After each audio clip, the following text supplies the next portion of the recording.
नमस्कार, पूनम की आवाज चैनल में आपका स्वागत है। हमारी आज की कहानी है राजा भोज और 14 विधाओं का घमंड। एक बार की बात है, गंगाराम पटेल तीर्थ यात्रा पर जाने की तैयारी कर रहे थे। उनका एक नौकर था जिसका नाम था गुलाखिया। वो अपने नौकर गुलाखिया को भी तीर्थ यात्रा पर अपने साथ लेकर जाना चाहते थे। गंगाराम पटेल एक बहुत ही ज्ञानी और समझदार इंसान थे। जाने से पहले बुलाखिया ने उनसे कहा कि पटेल जी, मैं आपके साथ तीर्थ यात्रा पर अवश्य चलूंगा, किंतु वहां जाने से पहले आपको मेरी एक शर्त स्वीकार करनी होगी। गंगाराम पटेल ने उससे पूछा, लखिया बताओ, क्या शर्त है तुम्हारी? बोलकिया ने कहा, तीर्थ यात्रा के दौरान यदि रास्ते में मैं आपसे कोई सवाल पूछता हूँ तो आपको उसका उत्तर मुझे देना होगा, अन्यथा मैं वापस आ जाऊंगा। पटेल ने कहा, बुलाकिया, मुझे तुम्हारी यह शर्त स्वीकार है। फिर दोनों एक ही घोड़े पर सवार होकर अपनी तीर्थ यात्रा के लिए चल दिए। चलते चलते दिन ढलने लगा था। रात की काली छाया चारों तरफ फैल चुकी थी। तब वे एक नगरी के पास पहुँचे। नगरी को देखकर पटेल ने कहा, बुलाकिया, आज की रात हम यही ठहरेंगे। दोनों ने अपनी आपसी सहमति से वहां ठहरने का निर्णय किया और अपना टेंट लगा लिया। टेंट लगाने के बाद पटेल नया से कहा, अब तुम नगरी में जाओ और कुछ खाने पीने का सामान ले आओ। बुलाकिया ने सहमति में अपना सिर हिलाया और पैसे लेकर नगरी की तरफ चल दिया। जैसे ही बुलाकिया नगर के मुख्य द्वार पर पहुंचा, तो वहां उसने एक अचंभित कर देने वाला दृश्य देखा जो उसके भीतर सवाल खड़े कर रहा था। उसने देखा नगरी के मुख्य द्वार पर एक बकरा बंधा हुआ था और सभी आने जाने वाले उसे बकरे के सिर पर 5 पा युगेट मारकर आ जा रहे थे। ये दृश्य देखकर बुलाकिया नगरी के अंदर जाने लगा तो पहरेदारों ने उसे रोक लिया और बोले, यदि आपको नगरी के अंदर जाना है तो पहले इस बकरे के सिर पर 5 जूते करने होंगे। अगर आप ऐसा नहीं करते तो आपको नगरी में प्रवेश करने की अनुमति नहीं दी जाएगी। बुलाकिया बड़े अचंभे में था, लेकिन नगरी में प्रवेश करने के लिए उसने भी बकरे के सिर पर 5 जूते मार और नगरी में प्रवेश कर गया। ऐसे ही वापस आते हुए भी उसने 5 जूते मार और सामान लेकर पटेल के पास आ गया। वापस आकर बुलाकिया ने तुरंत खाना बनाया और पटेल जी को खिलाकर खुद भी भोजन कर लिया। वह सारा कार्य है जल्द से जल्द निपटाना चाहता था ताकि उसे बकरे के बारे में जान सके। इसने उसके मन में सवालों का पहाड़ खड़ा कर दिया था। तो रात को सोते समय पटेल जी के पैरों के पास बैठ गया और पैर दबाते हुए बोला, पटेल जी, जब मैं नगरी के मुख्य द्वार पर पहुंचा तो वहां मैंने एक पीड़ादायक दृश्य देखा जो मुझे ना भये। इस नगरी के लोग कितने क्रूर और पत्थर दिल हैं जो अपना गुस्सा किसी बेजुबान जानवर पर निकलते हैं। पटेल जी ने उससे पूछा, बुलाकिया, तुमने क्या देखा, मुझे साफ साफ बताओ। लखिया ने उत्तर देते हुए कहा कि जब मैं नगरी में गया तो मैंने देखा कि मुख्य द्वार पर एक बकरा जंजीरों से बंधा हुआ था और सभी आने जाने वाले लोग उसके सिर पर 5 जूते मार रहे थे। तो कृपया आप मुझे बताइए कि उसे बकरे ने ऐसा क्या पाप कर दिया जिसकी उसे इतनी बड़ी सजा दी जा रही है। पटेल जी थोड़ा मुस्कुराए और बोल बोल कि यार, यह नगरी कोई ऐसी वैसी नगरी नहीं है, बल्कि राजा भोज की नगरी है, और जिसे तुम एक बेजुबान जानवर समझ रहे हो, यह कोई मामूली बकरा नहीं है। इस बकरे ने राजा भोज के खिलाफ एक बहुत ही भयंकर षड्यंत्र रचा था, जिसमें ये काफी हद तक सफल भी हो गया था।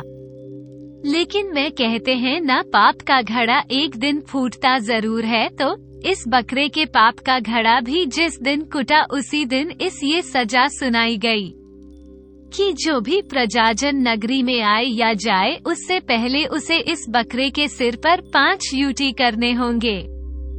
गुलाखिया हैरान था। उसने कहा, पटेल जी, क्या आप मुझे इसकी पूरी कहानी सुना सकते हैं? पटेल ने कहा, ठीक है, चलो मैं तुम्हें इसकी पूरी कहानी सुनाता हूँ। ध्यान से सुना। आप यहाँ से। पटेल जी ने बुलाखिया को कहानी सुनानी शुरू की। पटेल ने कहा, राजा भोज 14 विद्या निदान राजा थे जो उसे समय के सभी राजाओं में सबसे ज्यादा बुद्धिमान शासक थे। 14 विधाओं ने राजा भोज की पूरे संसार में एक अलग ही छवि बना दी थी, जिसका उन्हें हमेशा ही घमंड रहता था, क्योंकि वो समझते थे कि 14 विद्या सीखने के बाद विश्व में ऐसा कोई नहीं जो उन्हें बुद्धिमत्ता में हरा सके। लेकिन ये कारनामा किया। एक बाजीगर ने राजा भोज की 14 विधाओं का घमंड तोड़कर रख दिया। एक बार एक बाजीगर और बड़ी करनी राजा भोज की नगरी में खेल दिखाने आए। बाजीगर ने वहां मौजूद लोगों से उसका खेल देखने के लिए आग्रह किया। लोगों ने बाजीगर से कहा, भाई, हम तुम्हारा खेल देखना तो चाहते हैं, लेकिन हम तुम्हें उसके बदले भिक्षा में उच्च ज्यादा नहीं दे सकते हैं। एक काम करो, तुम राजा के महल में चलो। अगर राजा को तुम्हारा खेल पसंद आया तो वो तुम्हें भारी इनाम भी देंगे। बाजीगर ने कहा, चलो ठीक है। मैं भी राजा भोज के बारे में बहुत कुछ सुन रखा है। मेरी भी बड़ी तमन्ना है कि एक दिन में उनके सामने अपनी कला का प्रदर्शन करूं। बाजीगर अपनी पत्नी के साथ राजा भोज के महल पहुंच गया, लेकिन वहां द्वारपालों ने उसे बताया कि अभी महाराज किसी कार्य में व्यस्त हैं। तुम थोड़ी देर इंतजार करो। बाजीगर अपनी पत्नी के साथ वहीं बैठ गया और राजा का कार्य से मुक्त होने का इंतजार करता रहा। आखिरकार लंबे समय के बाद राजा बाहर आए। राजा को देखते ही बाजीगर उसी से जल्दी खड़ा हो गया और राजा भोज के पास जा पहुंचा और बोला, महाराज, मैं एक छोटा सा बाजीगर हूँ। गांव घूमकर अपनी कला का प्रदर्शन करता हूँ। मेरी बड़े दिनों से तमन्ना थी कभी आपके सामने अपनी कला का प्रदर्शन करूं, इसलिए मैं आज आपकी नगरी में आया हूं। राजा भोज घमंड में बोले, अरे बाजीगर, तू क्या मुझे अपनी कला दिखाएगा? मैं 14 विद्या निदान राजा हूं। मेरे आगे बड़े से बड़ा ज्ञान भी पस्त है और तू तो एक छोटा सा बाजीगर है। भला तू मुझे क्या रोमांचित करेगा? राजा की बात सुनकर बाजीगर ने कहा कि महाराज, मैं एक छोटा सा बाजीगर अवश्य हूँ, किंतु मेरी कला छोटी नहीं है। मैं आपसे विनती करता हूँ, केवल आप एक बार मेरा खेल देख लीजिए। बाजीगर की इस तरह बार बार विनती करने पर राजा भोज ने हमें भर दी और बोले, चलो ठीक है बाजीगर, दिखाओ अपना खेत, मैं ना सही मेरी प्रजा तो खुश हो ही जाएगी। अब बाजीगर ने अपना खेल प्रारंभ किया तो वहां राजा के साथ उनकी रानियां, मंत्री गण और समस्त प्रजा भी आ गई। बाजीगर ने अपने थैले से एक रस्सी निकाली और उसे आकाश की ओर फेंका। फेंकने के साथ ही रस्सी लंबी होती चली गई और आकाश में जाकर कहीं अटक गई। वहां मौजूद सभी लोग इस छोटे से नमूने को देखकर हैरान हो गए। खुद राजा भी सोने वालों की रस्सी फेंकी तो छोटी सी थी, लेकिन यह इतनी लंबी कैसे हो गई कि आकाश में ही पहुंच गई। अब बाजीगर उसे रस्सी को जोर जोर से खींचने लगा, लेकिन रस्सी इस कदर फंस गई थी कि उसे खींच पाना बहुत मुश्किल हो रहा था। फिर बाजीगर राजा भोज से बोला कि क्षमा करें महाराज, मुझे खेल को थोड़ी देर के लिए अधूरा छोड़ना पड़ेगा, क्योंकि मुझे ऊपर से देवताओं का संदेश आया है कि ब्रह्मा, विष्णु और महेश में भयंकर युद्ध छिड़ गया है। जिसे शांत करने के लिए मुझे वहां जाना होगा। बाजीगर के मुख से ऐसे कथन सुनकर सारी प्रजा और खुद राजा भोज दुविधा में फंस गए। सभी मन ही मन सोचने लगे कि ऊपर देवताओं की लड़ाई हो रही है और उन्हें छुड़वाने के लिए, उनकी लड़ाई को शांत करवाने के लिए उन्होंने इस बाजीगर को याद किया है।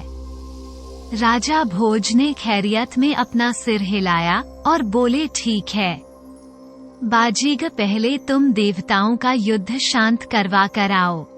लेकिन जाने से पहले बाजीगर ने राजा के सामने एक शर्त रख दी। बाजीगर ने कहा, महाराज, मेरी इच्छा शर्त है कि जब तक मैं देवताओं का युद्ध शांत करवर कर नहीं आ जाता, तब तक मेरी बड़ी करनी आपके पास सुरक्षित रहेगी।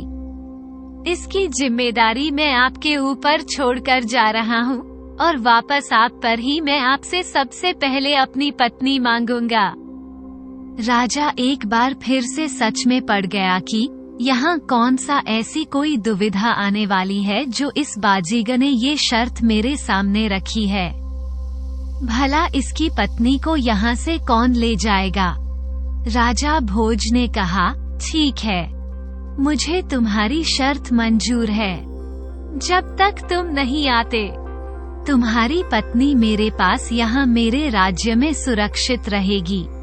जैसे ही राजा ने शर्त मंजूर की, बाजीगर ने रस्सी के ऊपर चढ़ना शुरू कर दिया, जो आकाश की तरफ जा रही थी। सभी की निगाह बाजीगर पर टिकी हुई थी। बाजीगर जैसे जैसे ऊपर चढ़ता गया, वैसे वैसे इसका आकार छोटा होता गया और फिर एक ऐसा समय आया कि जब वो बादलों में अदृश्य हो गया। बाजीगर को गए हुए काफी समय हो गया था।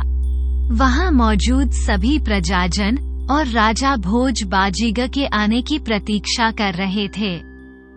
लेकिन थोड़ी देर बाद वहां मौजूद सभी लोगों ने एक ऐसा दृश्य देखा जो कल्पना से परे था।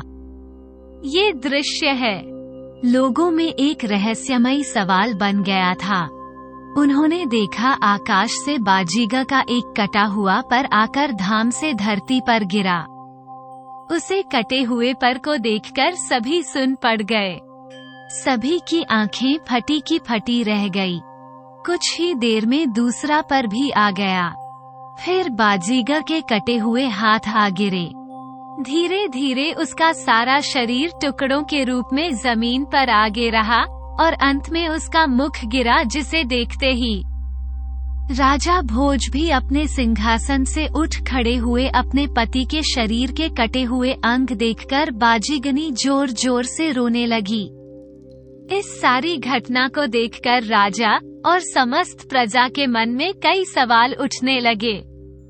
ऊपर क्या हुआ, कैसे हुआ, क्यों हुआ आदि लोगों ने बाजीगर के कटे हुए अंगों को देखकर काफी विचार विमर्श किया। अब जब उनके पास कोई दूसरा रास्ता नहीं बचा तो राजा ने उसके कटे हुए अंगों को चेता देने का आदेश दिया।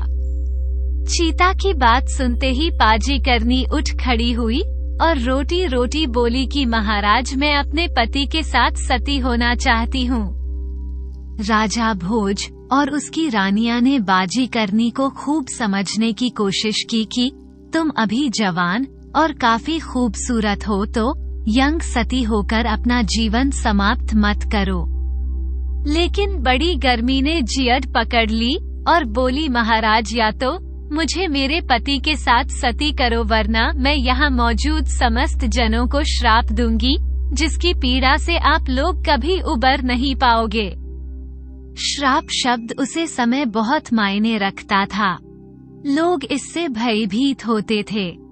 खुद राजा भोज भी श्राप का नाम सुनते हिट हो गए।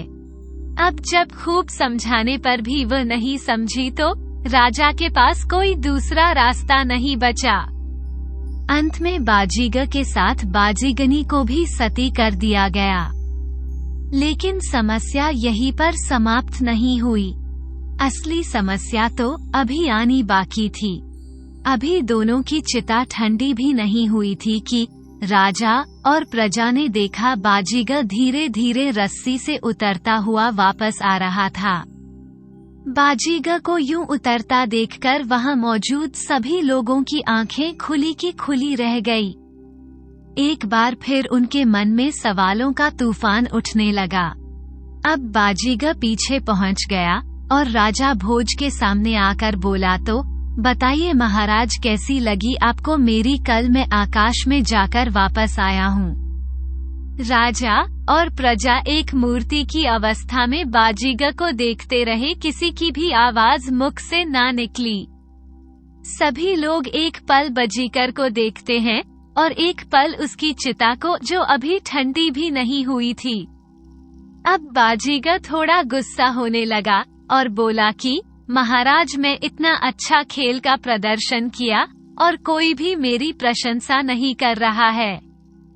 जब किसी के भी मुख से बाजीगर के लिए प्रशंसा के स्वर नहीं निकले, उसने कहा, ठीक है महाराज, यदि आपको और आपकी प्रजा को मेरी कला अच्छी नहीं लगी तो मैं आपसे कुछ भिक्षा की उम्मीद भी नहीं रखना चाहता। हम किसी दूसरी नगरी में जाकर अपनी कला का प्रदर्शन करेंगे। आप मेरी बड़ी करनी को बुला दीजिए, जिसको मैं आपके पास सुरक्षित छोड़कर गया था। राजा भोज एक पत्थर की मूर्ति की तरह बाजीगर को देखते रहे।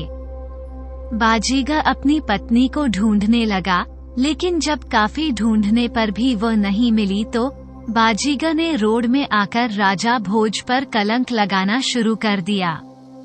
अब राजा भोज को अपनी चुप्पी तोड़नी पड़ी, क्योंकि कोई भी राजा अपने ऊपर यूं लांछन लगाते हुए नहीं देख सकता।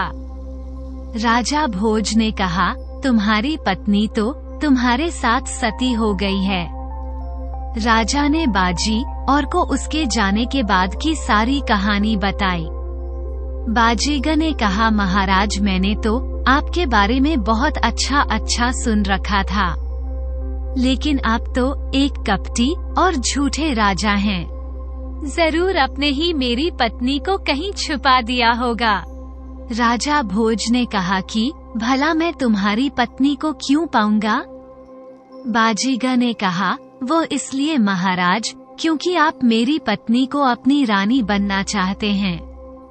मेरी बड़ी करनी जैसी सुंदर और रूपमती स्त्री पूरे संसार में नहीं है, और ना ही आपकी कोई रानी इतनी सुंदर है। आप एक चरित्रहीन राजा हैं। सारी प्रजा सुन होकर बैठी रही। राजा भोज ने उसे बार बार समझाने की कोशिश की कि मेरा विश्वास करो, मैं तुम्हारी पत्नी को कहीं नहीं छुपाया है। वो तुम्हारे साथ ही सती हुई है। अब तुम अचानक आकर अपनी पत्नी मांगोगे तो मैं कहां से लाकर दूं? बाजीगर ने कहा, महाराज, मैं नहीं जानता कि एक 14 विद्या निदान राजा भी इस कदर झूठ बोल सकता है। मैं स्वयं आपके सामने जिंदा खड़ा हूँ, तो मेरी पत्नी सती कैसे हो सकती है? या फिर आपके मन में कब आ गया है? मेरे जाते वक्त आपने मेरी शर्त अनुसार मुझे वचन दिया था कि जब तक मैं वापस नहीं आता तब तक आप मेरी पत्नी को सुरक्षित रखेंगे, और अब जब मैं अपनी पत्नी आपसे वापस मांग रहा हूँ तो आप इस प्रकार नाटक कर रहे हैं। मुझे आपसे कुछ भिक्षा या दान नहीं चाहिए। आप केवल मेरी पत्नी मुझे लौटा दीजिए।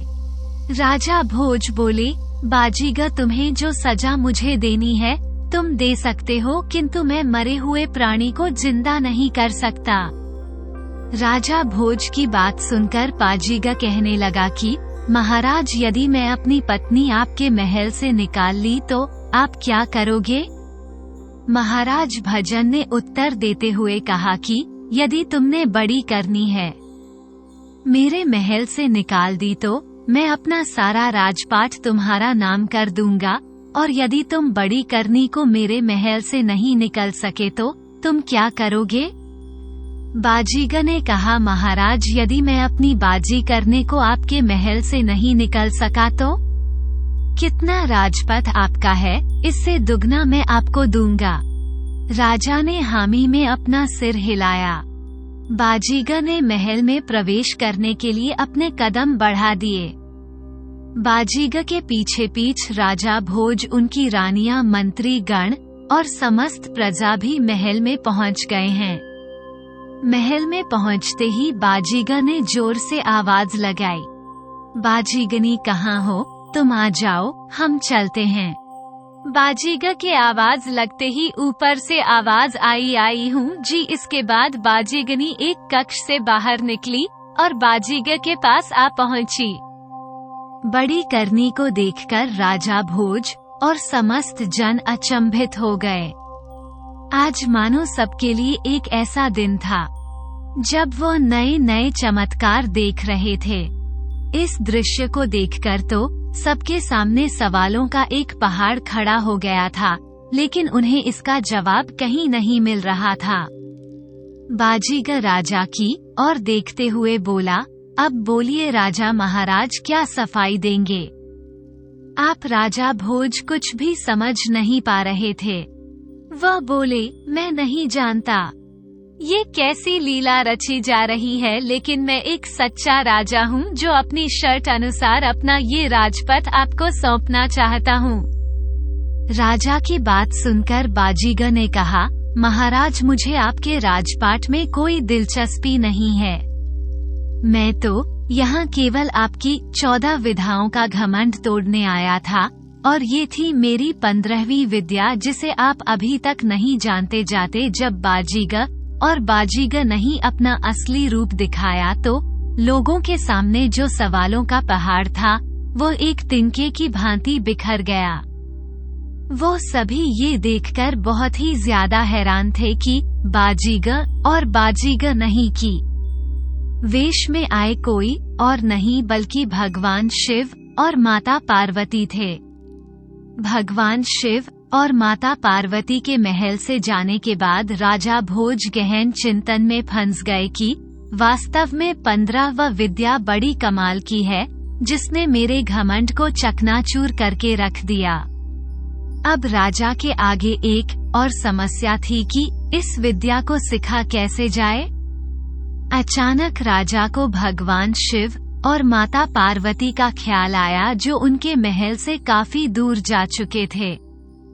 राजा तुरंत अपनी गति से खड़े हुए और भागते भागते महल के बाहर पहुंचे।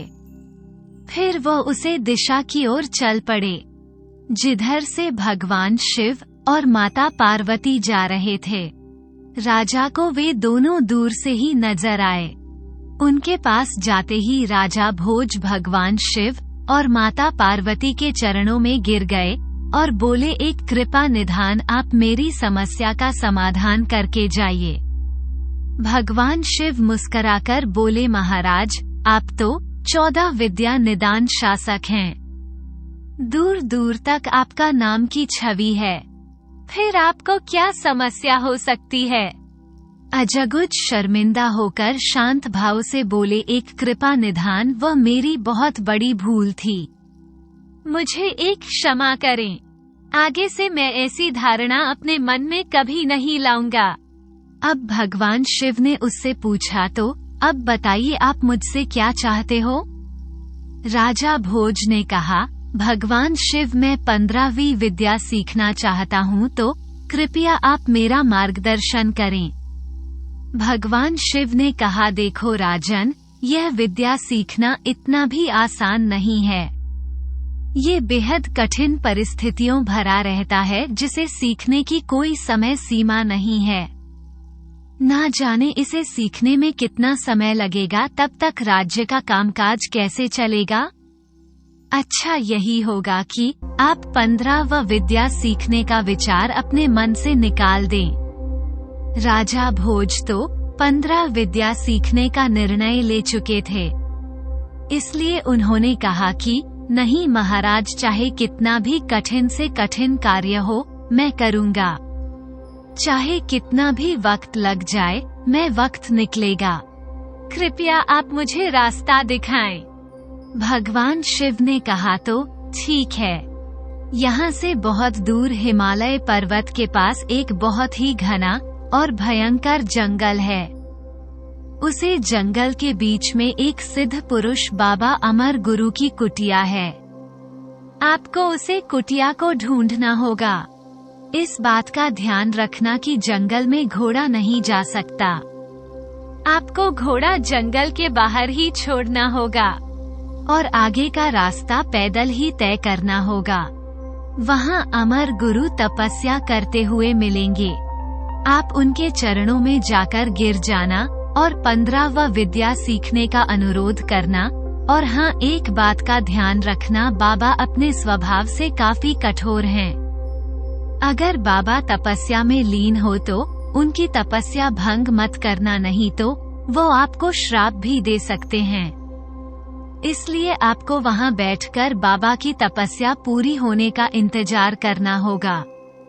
अगर बाबा को दिया आ गई तो वो आपको 15वां विद्या जरूर सिखाएंगे। और इतनी बात कहकर भगवान शिव और माता पार्वती अंतर ध्यान हो गए। भगवान शिव और माता पार्वती के अंतर ध्यान होने के बाद राजा भोज अपने नगर में वापस आए और अपने वफादार मंत्रियों की एक बैठक बुलाई और उन्हें आगे की योजना समझते हुए बोले कि देखो, मैं एक जरूरी कार्य से राज्य से दूर जा रहा हूँ। मेरे जाने के बाद आप सभी मिलजुल कर राज्य कार्य को देखोगे और प्राय को कोई कष्ट ना हो। इसका विशेष ध्यान रखना, क्योंकि मुझे वापस आने में मालूम नहीं कितना समय लग जाए। इसलिए आप सब अपना अपना काम ईमानदारी से करना। सभी मंत्रियों को समझकर राजा महल की ओर जल्दी दिए। दोस्तों, राजा भोज की 2 रानियां थी। एक का नाम था सत्यवती और दूसरी का नाम था भानुवती। नाम के अनुसार ही दोनों का आचरण था। सत्यवती एक पतिव्रता रानी थी। वो महाराज के दर्शन करे बगैर खाना तो क्या पानी तक नहीं पीती थी। और दूसरी ओर रानी भानुती थी। उसका इन बातों से दूर दूर तक कोई लेनन नहीं था। खाने का मतलब रानी भानुवती का चरित्र ठीक नहीं था।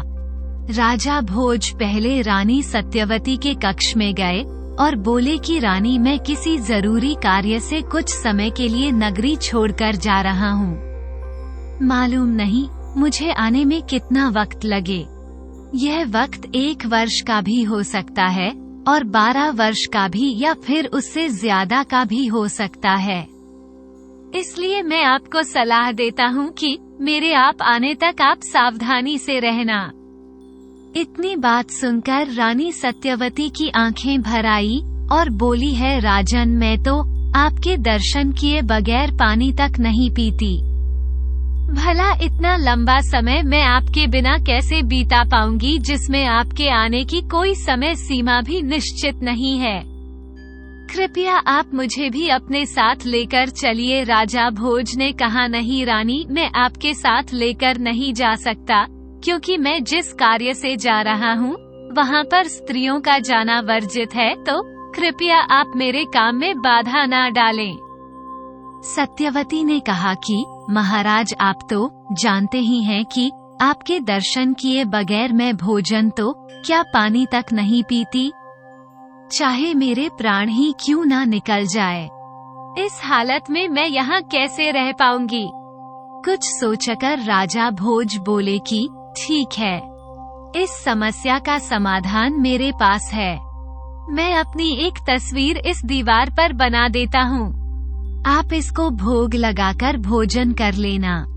इसके बाद राजा भोज ने अपनी खूब भू तस्वीर दीवार पर बना दी। सुबह हुई और राजा भोज चलने की तैयारी करने लगे हैं। जाने से पहले राजा ने सत्यवती को अपने पास बुलाया और समझाते हुए कहा कि देखो रानी, मैं जिस कार्य के लिए आपसे दूर जा रहा हूँ वो काफी उलझन भरा रास्ता है।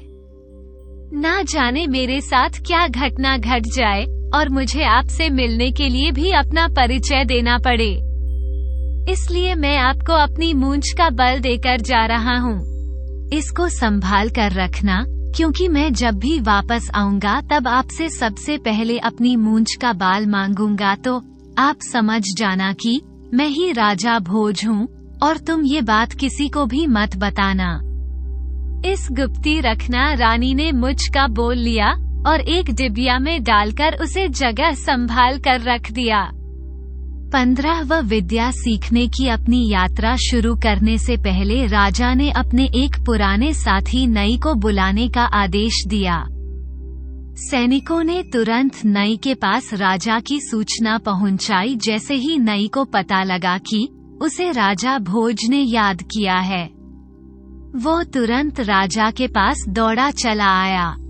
राजा ने उसे आगे की सारी योजना बताई और कहा, हमें कुछ वक्त के लिए राज्य से दूर जाना होगा, इसलिए आपको भी हमारे साथ चलना होगा। नई ने कहा, ठीक है महाराज, जैसी आपकी आज्ञा।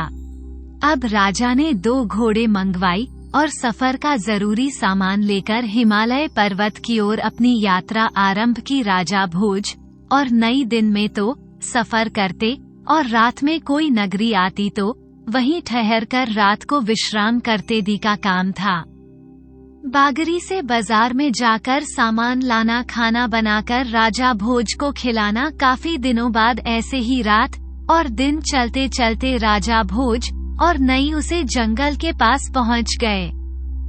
घोड़े जंगल के अंदर नहीं जा सकते थे, इसलिए घोड़े को बाहर ही छोड़कर राजा और नई तलवार से जंगल में रास्ता बनाते हुए आगे का सफर करते रहे।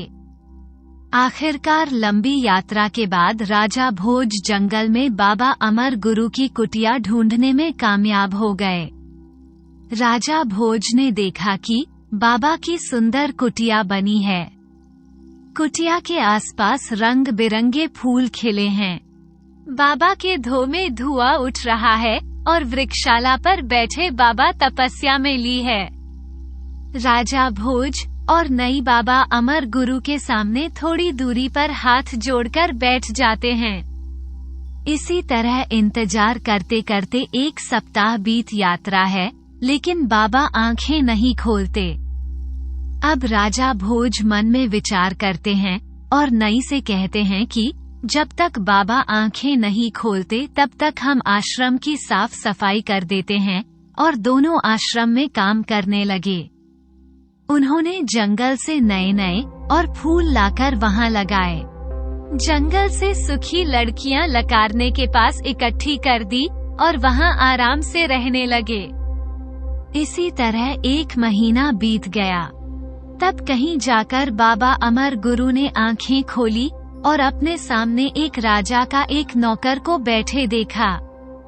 बाबा ने देखा कि वो दोनों हाथ जोड़कर बाबा की तरफ जिज्ञासा भरी नजरों से देख रहे थे। बाबा ने कहा, बच्चों, मेरे पास आओ और अपना परिचय दो। तुम इतनी भयंकर जंगल पार करके मेरे पास आए हो। यहाँ कोई इंसान नहीं आ सकता। आप लोग इतना कष्ट उठाकर मेरे पास आए हो तो जरूर कोई जरूरी कार्य होगा। इतनी बात सुनकर राजा भोज और नई बाबा के पास आए और चरणों में बैठकर राजा भोज ने कहा, महाराज, मैं राजा भोज हूँ और मैं बड़ी आशा से आपके पास आया हूँ। कृपया आप मेरी मदद करके मेरी समस्या का समाधान करें। पापा ने उससे पूछा कि बोलो बच्चा, क्या समस्या है। राजा भोज ने कहा, महाराज, मैं 15वीं विद्या सिखाने आया हूँ। कृपया आप मुझे 15वीं विद्या का दान दें तो आपकी बड़ी कृपा होगी। उसकी बात सुनते ही बाबा बोले, बालक, तू तो बहुत बड़ी समस्या लेकर आया है, किंतु तू मुझे ये बात कि तुझे मेरा पता किसने बताया। राजा भोज ने कहा कि महाराज, मुझे आपका पता एक बाजीगर ने बताया है। बाबा ने कहा, ठीक है राजन, परंतु इस विद्या को सिखाना हर किसी के बस की बात नहीं। इसमें बड़ी कठिनाई आएगी। क्या तुम कर पाओगे? राजा भोज ने उत्तर देते हुए कहा कि महाराज, इस विद्या को सीखने के लिए मैं हर कठिनाई का तटकर मुकाबला करूंगा। कृपया आप मुझे सही राह दिखाइए। बाबा बोले, तो ठीक है राजन, इस विद्या को सीखने से पहले मैं तुम्हें इसकी शक्ति के बारे में कुछ बताना चाहता हूँ। 15वीं विद्या है मरे हुए शरीर को जिंदा करना, लेकिन इस विद्या से अगर आप किसी प्राणी को जिंदा कर रहे हो तो आपके प्राण उसे मरे हुए प्राणी के शरीर में चले जाएंगे और आपका शरीर प्रनही हो जाएगा। फिर आप जब भी चाहे अपने शरीर में वापस आ सकते हो। खाने का मतलब है कि आप किसी भी मरे हुए प्राणी को जिंदा कर सकते हो तो आपका शरीर मर जाएगा और आप जब अपने शरीर में वापस आ जाओगे तो वो दूसरा शरीर भर जाएगा। और हाँ, दूसरी जरूरी बात यह है कि इस विद्या को सिखाते समय आपको केवल एक समय भोजन मिलेगा। वक्त की कोई समय सीमा निश्चित नहीं है, मालूम नहीं कितना समय लग जाए। क्या तुम्हें मंजूर है? राजा ने कहा। ठीक है बाबा, आप जो भी कहोगे मैं वही करूँगा। मुझे आपकी हर बात मंजूर है। बाबा बोले कि कल सुबह से आपकी शिक्षा आराम हो जाएगी। दूसरी सुबह बाबा ने राजा भोजपुरी अपने सामने बिठा लिया और मंत्र सीखना आरंभ कर दिया।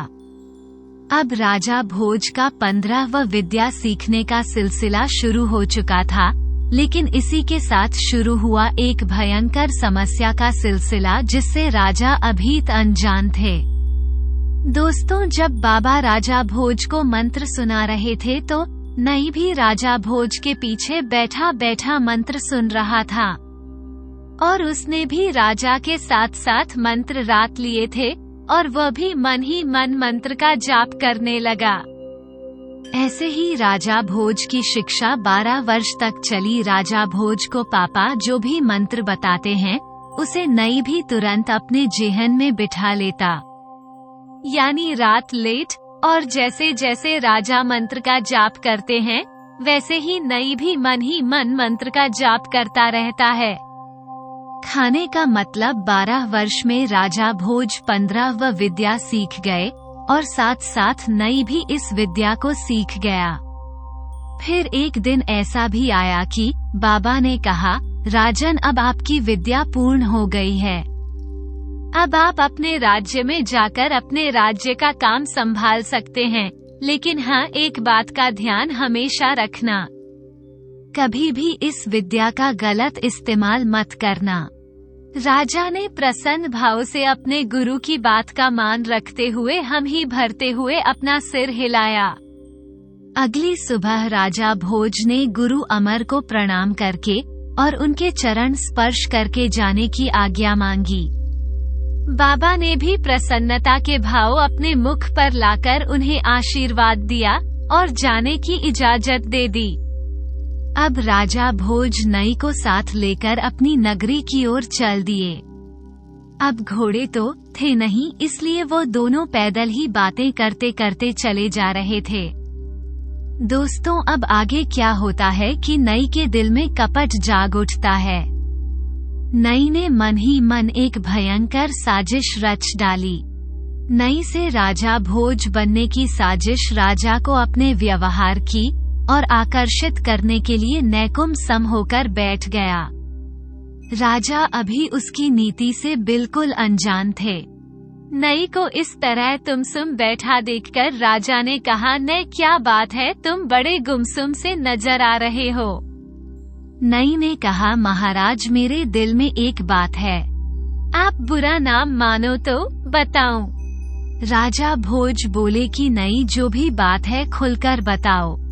नई ने कहा कि महाराज, मैं ये कह रहा था कि अपने 12 वर्षों के इतनी कठिन परिश्रम के बाद ये 15वीं विद्या हासिल की है, तो आप अगर अपने सीखी हुई विद्या को एक बार आजमा लेते तो अच्छा रहेगा, क्योंकि नगरी में जाकर कहीं आप हंसी के पात्र न बन जाओ। राजा भोज को उसकी बात ठीक लगी। वो बोले, तुम्हारी बात बिल्कुल ठीक है। आज मन में क्या दिक्कत है, चलो आजमा कर देखते हैं। दी ने कहा, महाराज, आप थोड़ी देर यहाँ बैठिए, मैं अभी आता हूँ। लड़ाई थोड़ी डर गया और एक मरा हुआ तो उतना उठाकर ले आया और उसे तोते को राजा भोज के सामने रख दिया और कहा, महाराज, आप इस मारे हुए तोते में अपने प्राण डालिए। राजा भोज ने कहा, ठीक है, मैं मंत्र का जाप करता हूँ। राजा भोज मंत्र पढ़ने लगे और उन्होंने अपने प्राण तोता में डाल दिए। तोता जिंदा हो गया है और राजा भोज का शरीर अचेत होकर वहीं पर गिर गया। नई अपनी साजिश में कामयाब होने लगा था। उसने मौके का फायदा उठाया और नई ने तुरंत मंत्र पढ़कर अपने प्राण राजा भोज के शरीर में डाल दिए हैं। अब नाइक शरीर भी अचेत होकर गिर गया। खाने का मतलब है, राजा भोज तोता बन गए और नई राजा भोज बन गया। राजा भोज, जो कि इस समय कुत्ते के शरीर में थे, वो ये देखकर हैरान हो गए कि नई ने यह विद्या कैसे सीख ली। वो बोले, अरे नई, यह तूने क्या कर दिया? तू मेरे शरीर में क्यों आ गया? नई कहने लगा, महाराज, मैं भी अपनी विद्या आजमा रहा था, जो कि मैंने चोरी चोरी आपके पीछे बैठकर सीखी है। राजा भोज को ये सुनकर बहुत गुस्सा आ गया। वो गुस्से में बोले कि नहीं, तुमने अपनी मर्यादा के विरुद्ध जाने की चेष्टा कैसे की? इस अपराध का दंड तुम्हें दरबार में दिया जाएगा। अब तू एक काम कर, अपने शरीर में वापस चला जा और मेरा शरीर खाली करना, ताकि मैं अपने शरीर में वापस आ सकूं। तोता बन राजा की यह बात सुनकर नई मुस्कुराते हुए बोला, महाराज, क्या मैं आपको मूर्ख नजर आता हूँ जो अपने शरीर में वापस जाऊंगा? बड़ी मुश्किल से राजा बनने का मौका मिला है। अब आप ही बताइए कि इस अवसर को मैं कैसे छोड़ सकता हूँ? और अब तो आप एक तोता बन चुके हो। एक तोता बनाकर भला आप मेरा क्या बिगाड़ सकते हो? अब मैं ये शरीर किसी भी हालत में नहीं छोड़ूंगा। अब मैं भी वो सारे सुख भिगूंगा जो एक राजा प्राप्त करता है। अब मैं आपको जिंदा नहीं छोड़ूंगा। ये कहकर बहन आई। अपने रास्ते का आखिरी कांटा हटाने के लिए उसे तोते को पत्थर से करने के लिए भाग, जिसमें राजा भोज के प्राण बसे थे। तोता बेचारा क्या करता, वहाँ से अपनी जान बचाकर भागा और दूर एक ऊंचे पेड़ की टहनी पर बैठकर नई को देखने लगा। पेड़ की टहनी पर बैठकर तोता बना राजा उदास मन से यह सोच रहा था कि जिस साथी पर मैं इतना भरोसा किया, उसी ने मेरे साथ इतनी बड़ी गद्दारी कर दी और अब मैं कुछ कर भी नहीं सकता। पेड़ पर बैठा बैठा तो रोने लगा। उधर नई ने, जो कि इस समय राजा भोज के शरीर में था, लड़कियों और फंस को इकट्ठा किया और अपने नायक के अचेत शरीर को उसमें जला दिया। नई के शरीर को जलाकर राजा भोज बना। नई राजा भोज की नगरी की तरफ चल दिया। नई ने शाल द्वारा खुद को राजा भोज बना लिया, लेकिन राजा भोज बेचारे तोता बनाकर इस बियवन जंगल में भटकते रहे हैं। धोखेबाज नई 3 रात पैदल सफर करता हुआ राजा भोज की नगरी के द्वार पर जा पहुंचा। वहां मौजूद पहरेदारों ने जैसे ही राजा भोज को देखा, उन्होंने तुरंत इसकी सूचना दरबार में पहुंचाई। ये संदेश सुनकर दरबार के सभी मंत्रीगण और अन्य सदस्य और शांत से व्याकुल होकर पद, बाजू, फूल माला और अन्य आदर सम्मान की सामग्री लेकर अपने राजा का भव्य स्वागत करने के लिए द्वार पर आ पहुँचे। कोई भी व्यक्ति उसे पहचान नहीं पाया कि यह असल में राजा भोज है या कोई और। राजा का खूब जोरों शोरों से स्वागत किया गया। उनके आने की खुशी में महल को एक सुंदर दुल्हन की तरह सजा दिया गया।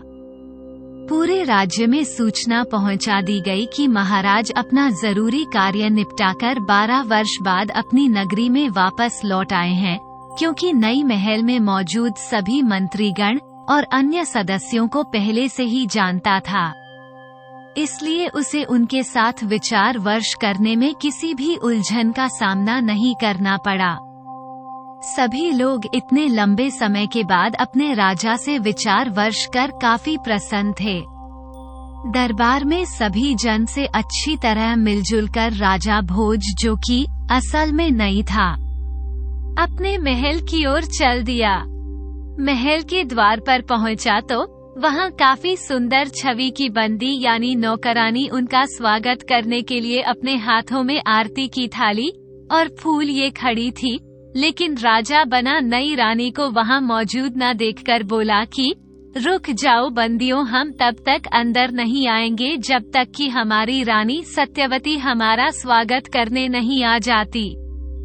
राजा का आदेश सुनकर तुरंत रानी सत्यवती को बुलाया गया। रानी सत्यवती अपने हाथों में आरती की थाली लेकर वहां चली आई, किंतु रानी सत्यवती वहां जाकर चुपचाप एक तरफ खड़ी हो गई।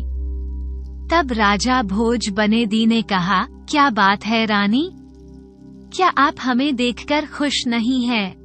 हम कितने वर्षों के बाद आपके पास वापस लौटे हैं। नजदीक लिए हमारी आरती करिए और खुशी खुशी हमें अपने कक्ष में लेकर चलिए। सत्यवती ने कहा, महाराज मैं आपकी आरती भी करूंगी और खुशी खुशी आपको हमारे कक्षा में भी लेकर चलूंगी। किंतु आप पहले हमें ये बताइए कि जब आप जरूरी कार्य से जा रहे थे तब हमें क्या कह कर गए थे? राजा बने नई ने कहा कि रानी, ऐसी बेवकूफी भरी बातें आपको शोभा नहीं देती। भला हम 12 वर्ष पहले की छोटी मोटी बातें याद थोड़ी रहती हैं।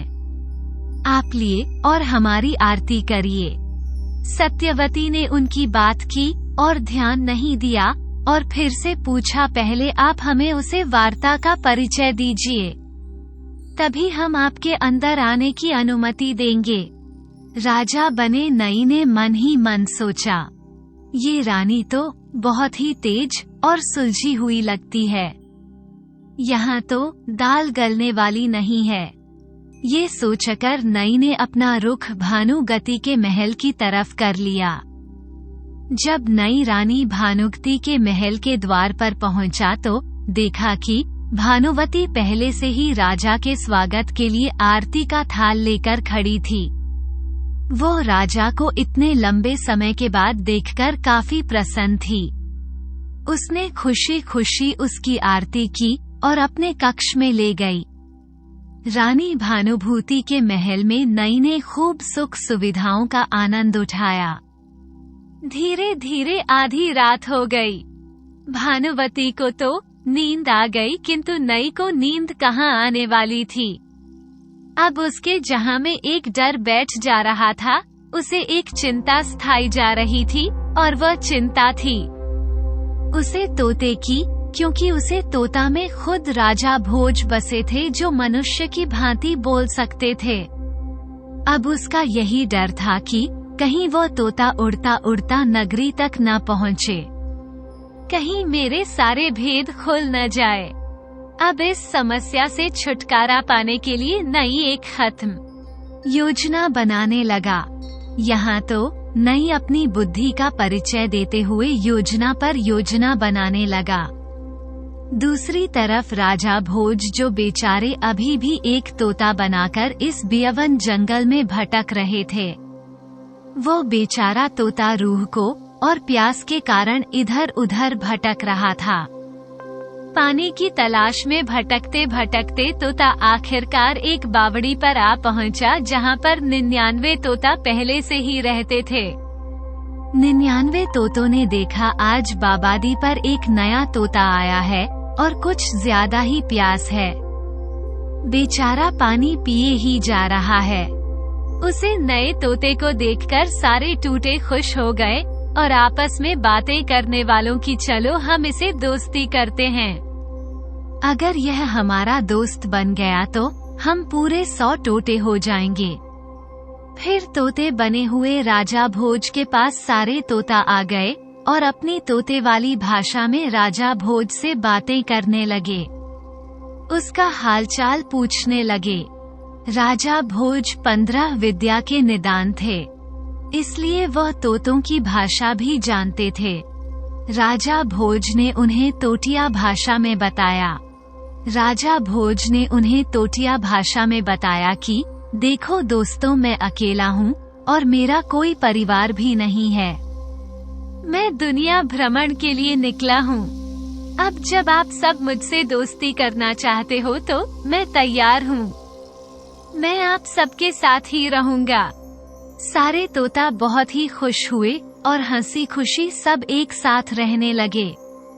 अब प्रतिदिन राजा भोज उन्हें अच्छी अच्छी बातें बताते और किस कहानी सुनाते। इस कारण सभी तोता सूरते हैं। ये तोता तो बहुत ही समझदार है। इसके आने के बाद हमें पानी की तलाश में भी पटकन नहीं पड़ता। ये हमें इस जगह लेकर जाता है जहाँ पानी तैयार मिलता है। इस कारण सभी तोता राजा भोज की इज्जत करने लगे और एक दिन ऐसा भी आया जब सारे तोतों ने मिलकर राजा भोज को अपना मुखिया घोषित कर दिया। अब जब राजा भोज उन तोतों के साथ जुड़ गए तो उन सबका समय अच्छे से गुजरने लगा, क्योंकि एक 15 विद्या निडेंट होता उनके बीच में मौजूद था जो किसी भी समस्या को आने से पहले ही बम्प लेता था। उसके रहने से सभी तोता अपने आप को बहुत सुरक्षित महसूस करने लगे हैं। लेकिन अब इन कुत्तों के आगे भी एक ऐसी समस्या आने वाली थी जिसने इन्हें बनान भड़काने और अपनी जान जाकर भागने पर मजबूर कर दिया। यहाँ राजा भोज बने नई की योजना बनाकर तैयार हो चुकी थी। उसने अपने राज्य में घोषणा करवाई कि सभी मंत्रियों से कह दो महाराज का हुक्म है, तुरंत सवाल लगाई जाए। महाराज की घोषणा सुनते ही सभी मंत्री गण, द्वारपाल, सेनापति और रानियां दौड़े दौड़े चले आए। जब सभी सभा में मौजूद हो गए तो राजा ने आदेश दिया कि जहाँ तक हमारे राज्य की सीमा है वहाँ प्रजा जनों में देश भिजवा दूं कि राजा का हुक्म है कि जो भी नर नारी बूढ़ा जवान व्यक्ति तोता मारकर हमारे पास लाएगा उसे एक तोते के बदले एक सोने का सिक्का दिया जाएगा। जो 2 तोते लाएगा उसे 2 सिक्के दिए जाएंगे। जो 10 तोता लाएगा उसे 10 सिक्के दिए जाएंगे। जो 50 लगेगा उसे 50 सोने के सिक्के दिए जाएंगे। राजा का ये हम सुनकर सभी दरबारी चंबित रह गए कि ये राजा को क्या हो गया है। वह जानते थे कि उनका राजा तो बहुत दयालु है, परंतु आज राजा का अचानक ऐसा आदेश सुनकर वो सब हैरान थे।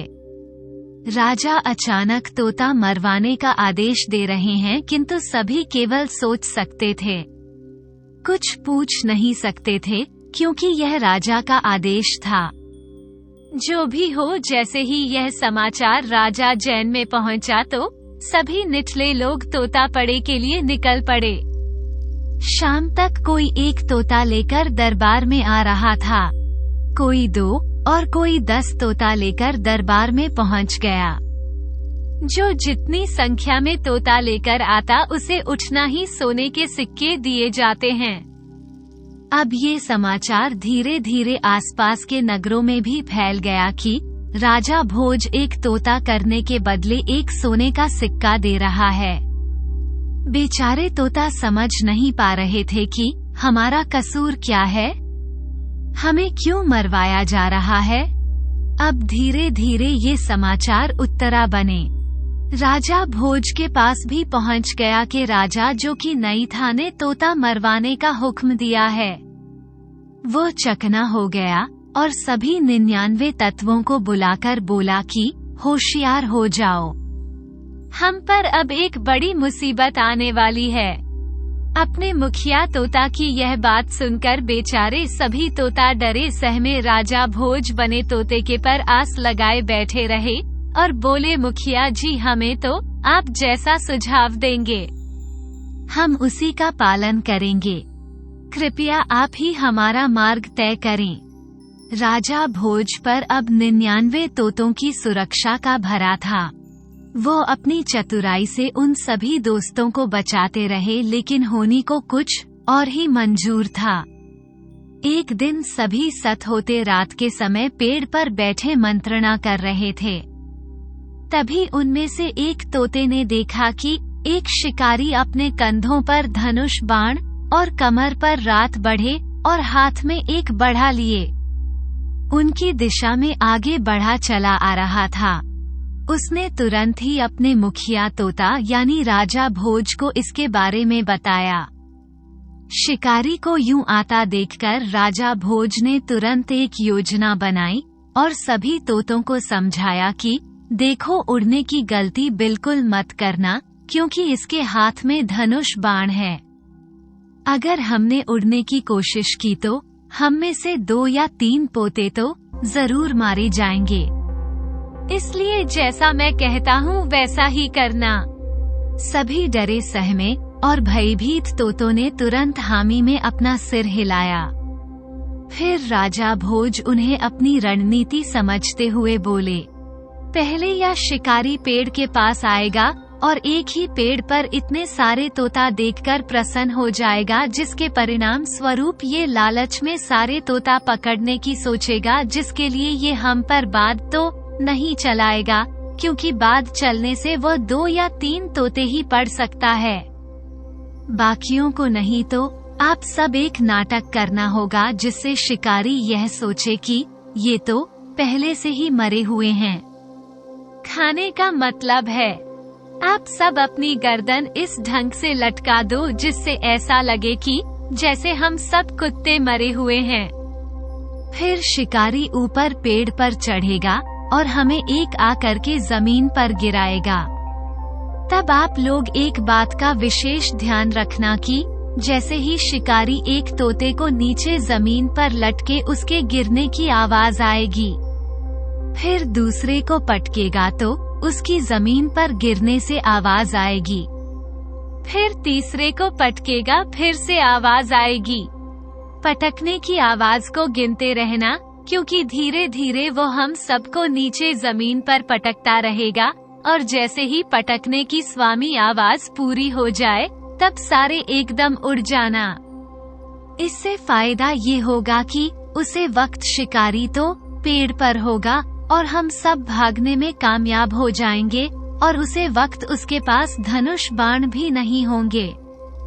सभी तो अपने कहा ठीक है मुखिया जी, और सभी तोता पेड़ की टहनी ऊपर ऐसे गार्डन लटकाकर लेट गए जैसे वह सभी मरे हुए हो।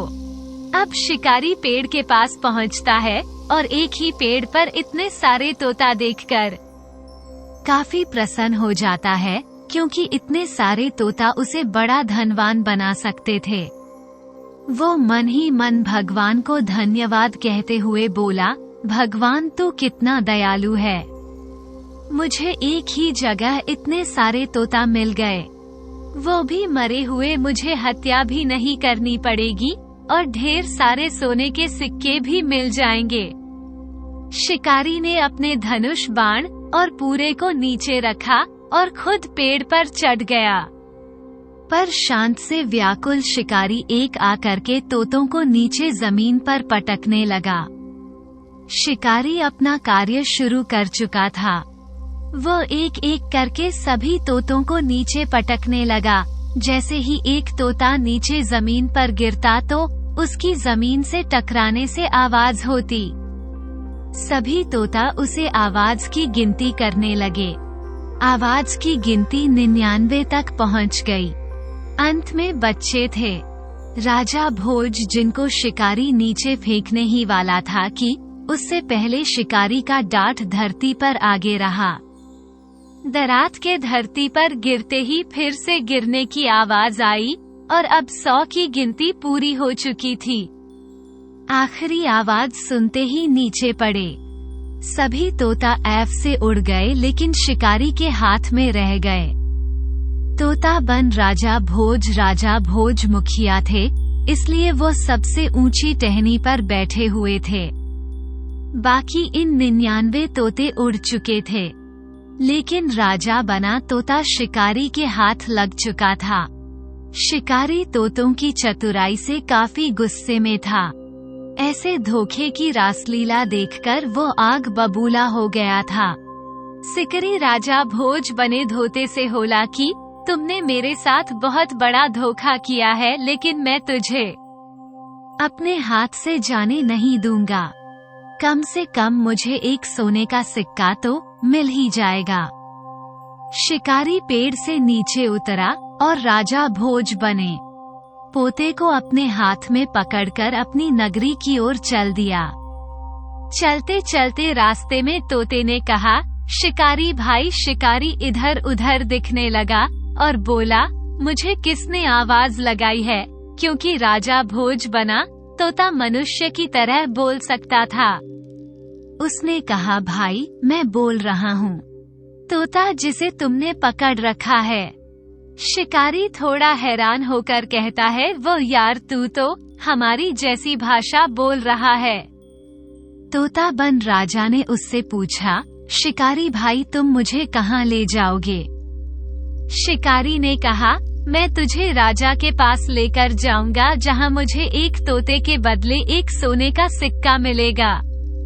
तोता बोला, भाई तुम मुझे राजा के पास लेकर मत जाओ, इसकी जगह तुम मुझे किसी सेठ के पास लेकर चलो।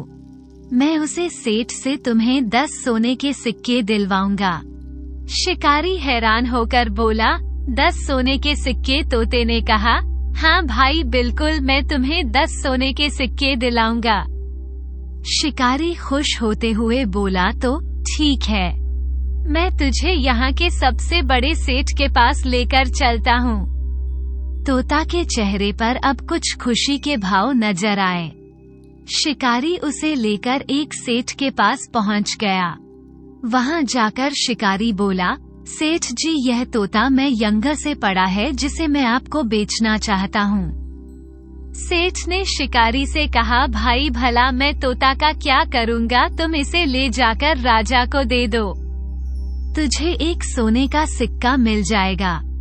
शिकारी कहता है, सेठ साहब लेकिन ये तोता कहता है कि मुझे राजा को नहीं बल्कि किसी सेठ को बेच दो, आप खुद ही इससे बात कर लो। सेठ हैरान होकर शिकारी से पूछता है कि क्या ये तोता बोलता है? शिकारी ने उत्तर देते हुए कहा कि सेठ जी यह तोता बोलता है और बहुत ही समझदारी भरी बातें करता है। सेठ खुश हो जाता है और उससे कहता है, ठीक है, इसे लेकर अंदर आ जाओ। फिर सेठ शिकारी और तोते को लेकर अंदर गया और बैठकर तोते से विचार विमर्श करने लगा। तोते ने कहा, सेठ जी आप मुझे 10 सिक्कों के बदले में इस शिकारी से खरीद लीजिए। मैं इन 10 सिक्कों के बदले आपको 1 लाख सिक्कों की आमदनी करवा दूंगा। अगर आप मुझे नहीं खरीदोगे तो ये शिकारी मुझे राजा को सौंप देगा और वहाँ मुझे समाप्त कर दिया जाएगा। सेठ अचंभित था क्योंकि एक तोता उसके सामने बैठकर इतनी समझदारी भरी बातें कर रहा था। सेठ ने तुरंत 10 सिक्के निकले और शिकारी को दे दिए। अब तोते ने शिकारी से कहा, शिकारी अब तुम अपने ईमान पर रहना, किसी को मत बताना कि मैंने सेठ को तोता बचा है। शिकारी ने हामी भरी और खुशी खुशी अपने घर चला गया। अब सारा मामला शांत होने के बाद सेठ ने टॉप्ट से कहा, भाई तू मेरी लाखों की कमाई भला कैसे करवा सकता है? तोते ने कहा, देखो सेठ जी जैसा मैं कहता हूँ आप वैसा वैसा करते जो आपके पास धन की वर्षा होने लग जाएगी। सेठ ने कहा, ठीक है बता अब मैं क्या करूं? तोते ने कुछ सोचते हुए कहा, देखो सेठ जी कल तुम गुड़ खरीद लो, इतना भी खरीद सकते हो। खरीद लो क्योंकि 1 सप्ताह के बाद गुड़ का भाव दुगना हो जाएगा। सेठ ने ऐसा ही किया और पूरे शहर का गुड़ खरीद लिया। जब दूसरा सप्ताह आया तो वास्तव में गुड़ का भाव दुगना हो चुका था। उसने वही अच्छा दुगने भाव में बेच दिया।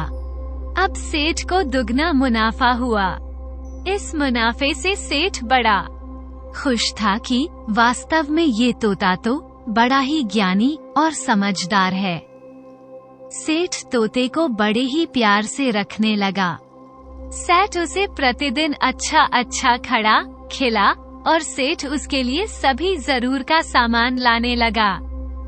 दोस्तों, इसके बाद तो सेठ रोज तोते से सलाह मशवरा करता और जो बात होता कहता सेठ वही करता। तोता सेठ को सलाह देते हुए कभी हुई खरीदने के लिए कहता, कभी लोहा खरीदने के लिए कहता और कभी चीनी खरीदने के लिए कहता। इस तरह धीरे धीरे सेठ की सभी तिजोरियां भरने लगी।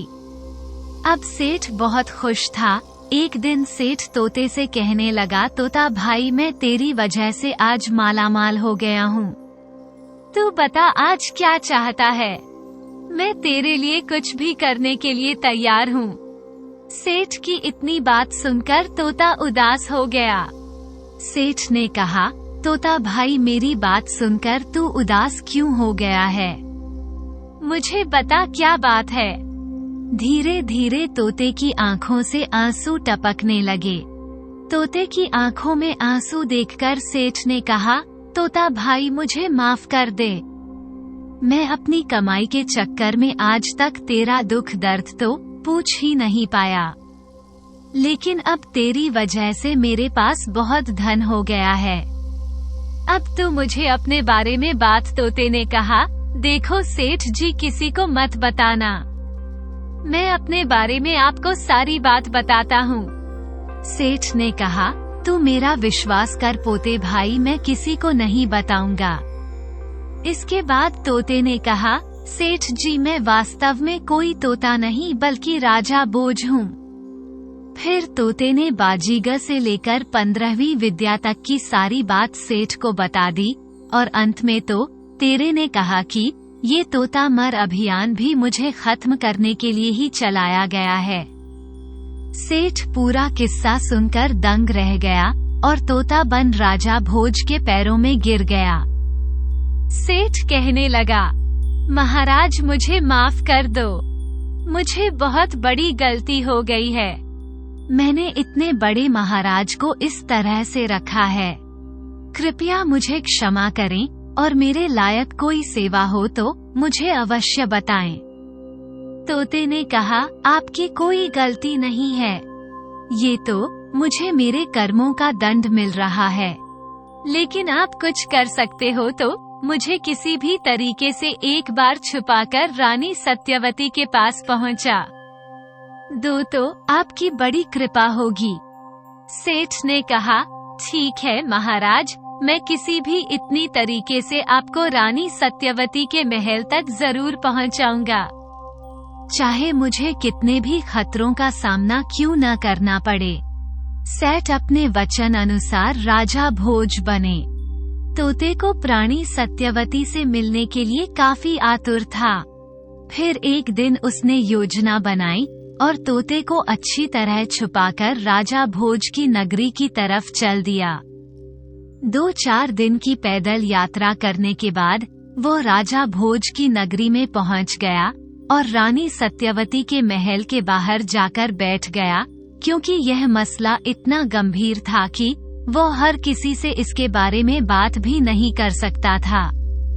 सेठ को अपने कम कर रखना पड़ रहे थे, लेकिन सेठ कर भी तो क्या करें। महल के अंदर जाना इतना ही मुश्किल था जितना एक गरीब आदमी का किसी राजा से मिलना होता है। सेठ महल के बाहर बैठा रहा।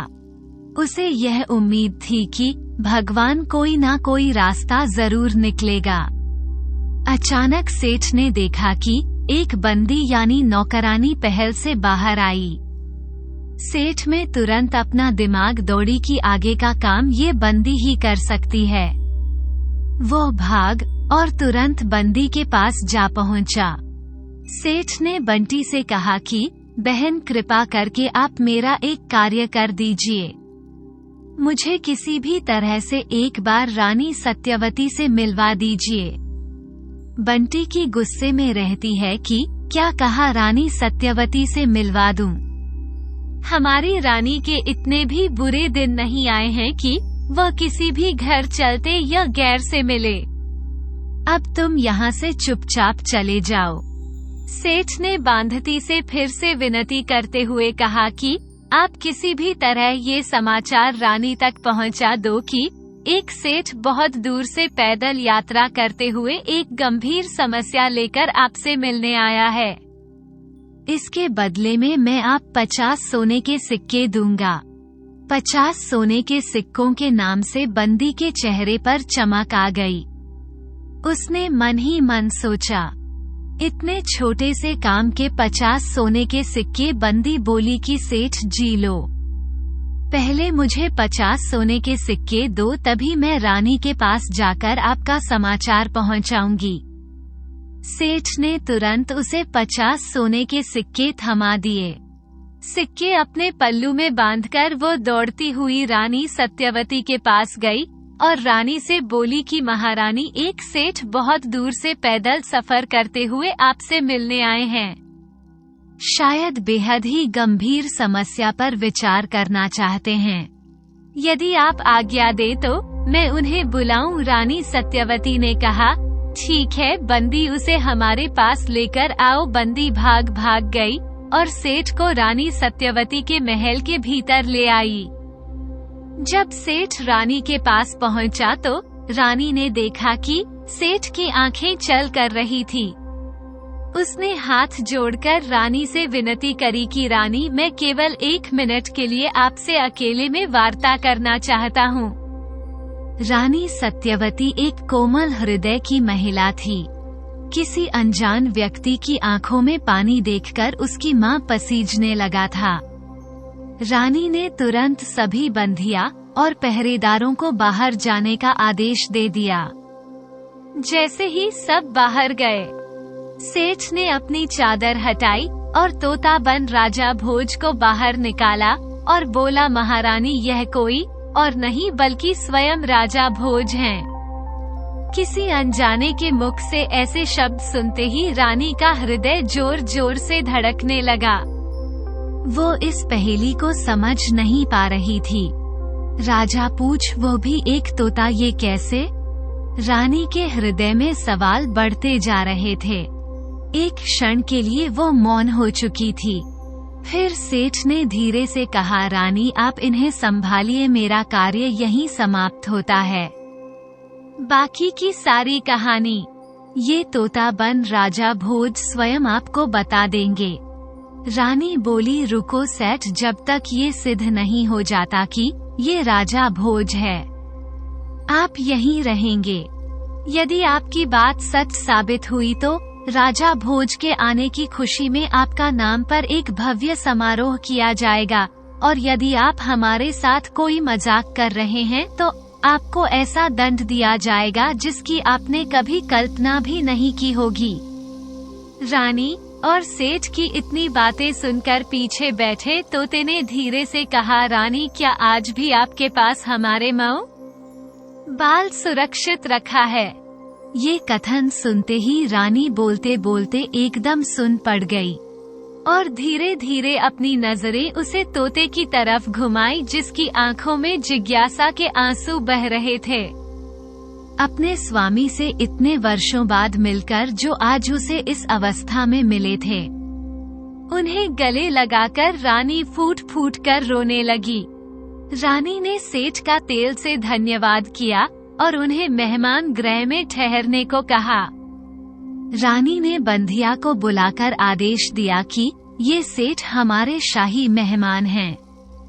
इन्हें किसी भी तरह की समस्या नहीं होनी चाहिए। सेठ ने मुस्कुराते हुए अपना सिर हिलाया और मेहमान गृह की ओर चल दिए।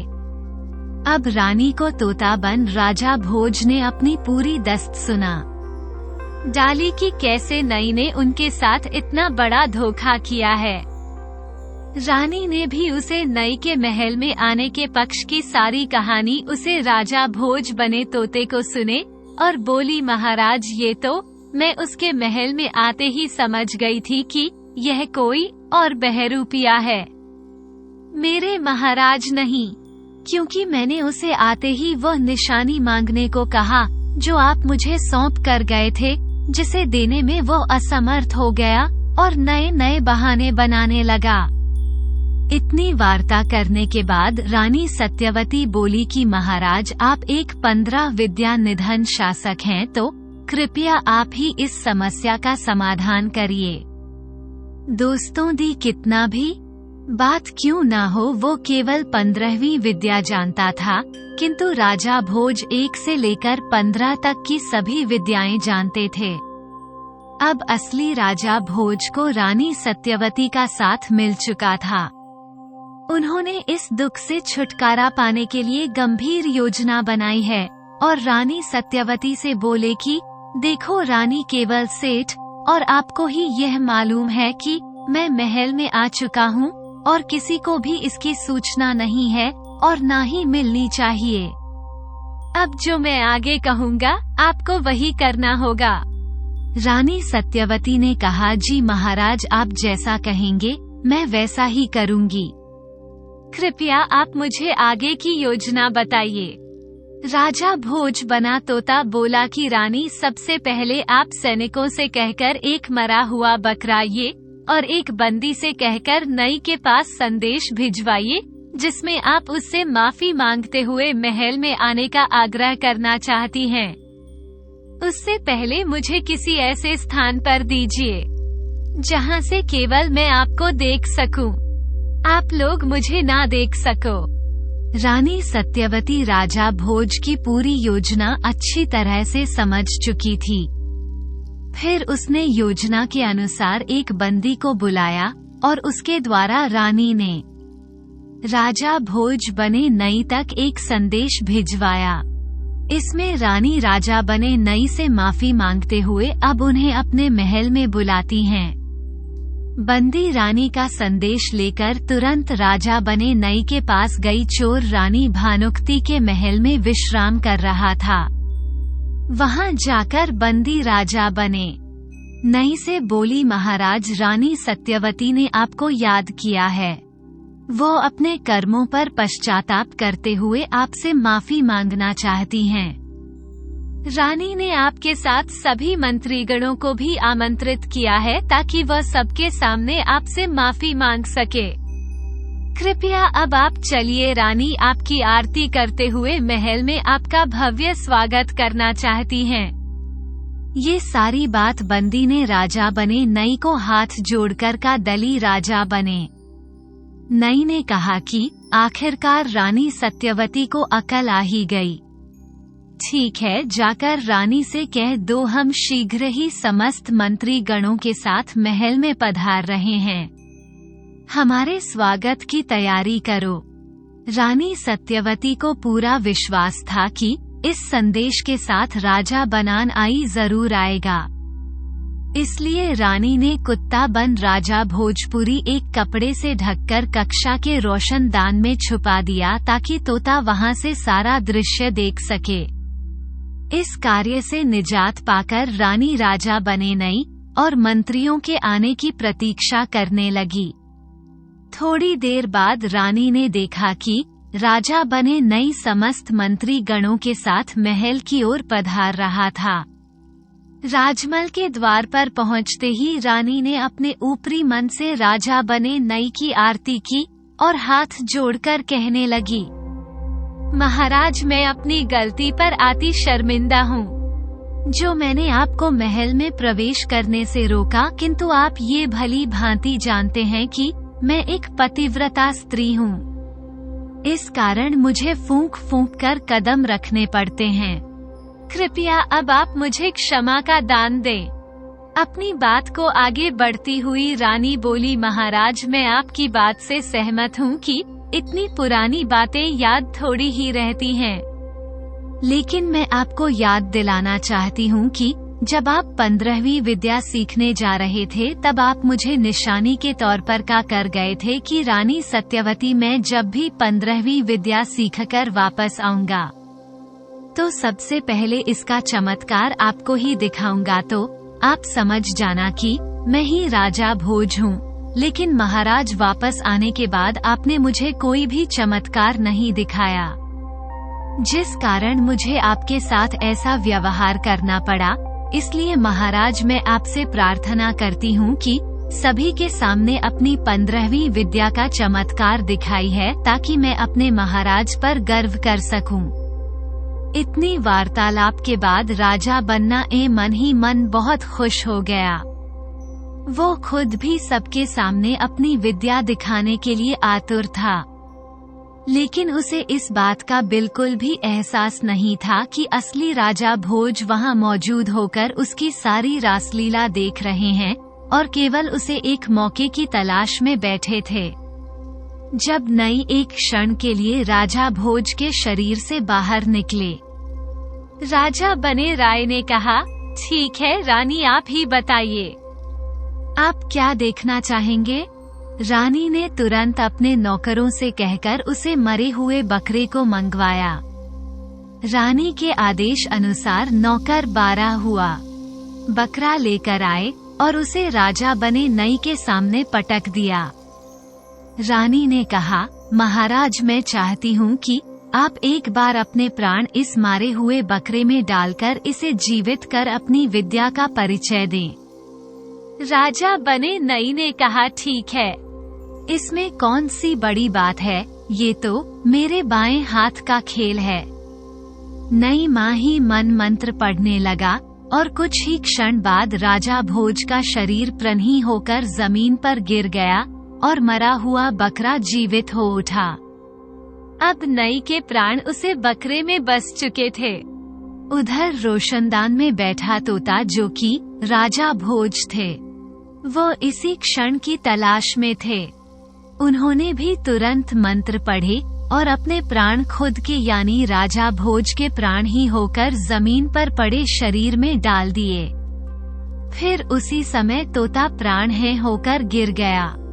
वहां मौजूद सभी लोग चंभे में थे कि यह क्या हो रहा है। अचानक अपने असली रूप में आ चुके राजा भोज ने कहा कि मोती मोती जंजीरें लेकर आओ और इस बकरे को अच्छी तरह से बांधो ताकि चाहे यहाँ से भागना पे।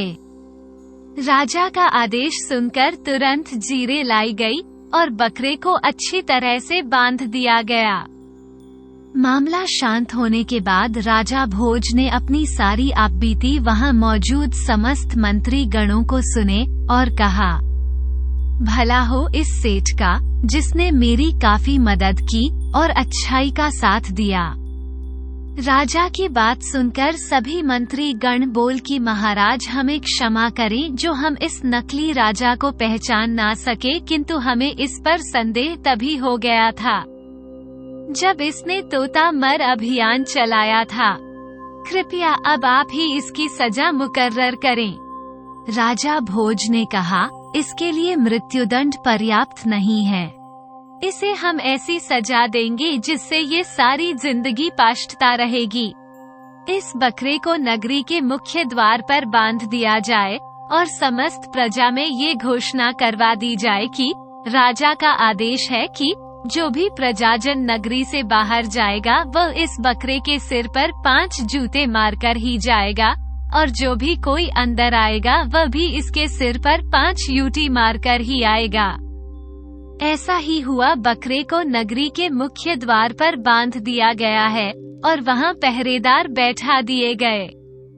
पहरेदार को सख्त आदेश दे दिया गया कि कोई भी आए या जाए इस बकरे को 5 जूते मारे बगैर नहीं आ जा सकता। इधर राजा भोज ने मरे हुए तोते का अंतिम संस्कार बहुत ही सम्मान के साथ करवाया। अब राजा भोज ने अपना राजपाट भी खुशी खुशी संभाल लिया था। बुलाखिया गंगा तेल से यह पूरी कहानी सुनकर बहुत खुश हुआ। उसने कहा कि राजा भोज सच में महान राजा है और उनका न्याय भी उनकी तरह ही महान है। आशा करते हैं कि आपको ये कहानी पसंद आई होगी। अगर आपको ये कहानी पसंद आई हो तो वीडियो को लाइक करें, चैनल को सब्सक्राइब करें। वीडियो को अंत तक देखने के लिए आपका बहुत बहुत धन्यवाद।